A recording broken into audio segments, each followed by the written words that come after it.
saya lihat dari market sebetulnya sejak minggu lalu Bank Indonesia memang sudah mengirimkan sinyal untuk memotong suku bunga karena saya lihat di 12 month reverse repo rate-nya, term structure-nya Bank Indonesia sudah turun. Namun memang umumnya market berpendapat penurunan suku bunga itu tidak akan efektif dalam situasi saat ini. Market sudah melihat pelajaran dari episode di Amerika Serikat, walaupun penurunan suku bunga sampai 100 basis point, market terus turun ke bawah. Karena yang dibutuhkan oleh market itu sebetulnya adalah kepastian akan berlanjutnya bisnis, dan ketakutan itu menyebabkan akhirnya orang itu pegang cash. Nah, ini yang saya lihat juga misalnya kemarin atau 2 hari lalu di Eropa.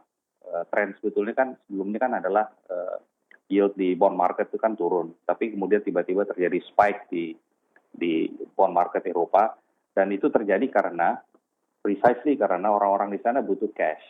Jadi kebutuhan akan cash itu menyebabkan for sale di bond market untuk kemudian mendapatkan margin call untuk kemudian punya cash pada saat komoditi sama equity pun pada jatuh. Jadi penurunan suku bunga dalam situasi ini sih nggak banyak membantu ya gitu. Tapi ya kita nggak tahu ya, mungkin saja turun, tapi sebetulnya market tidak expect perlu diturunkan. Ya, Pak Adrian, kalau kita bandingkan Indonesia juga dengan negara-negara lainnya seperti di Amerika Serikat, The Fed sudah menurunkan suku bunga paling banyak kemarin 1%, kemudian Bank of Jepang juga sudah menurunkan suku bunga acuan. Ini harusnya sebenarnya Indonesia ini sebaiknya mengikutikah atau seperti apa, Pak Adrian?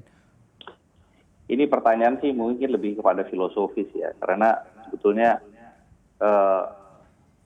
di dalam situasi seperti ini kan tidak harus selalu ada sinkronisasi kebijakan.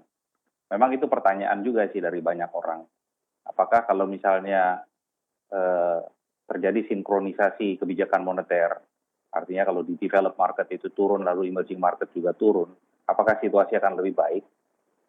Atau memang situasi akan lebih baik untuk emerging market sehingga bila tandanya terjadi monetary policy divergence, bukan synchronization. Jadi biarkan saja negara maju itu turun, tapi kemudian untuk menjaga relative attractiveness dari aset di emerging market, mestinya itu central bank itu biarkan saja interest rate pada level yang sekarang untuk kemudian menarik insentif mereka masuk ke emerging market.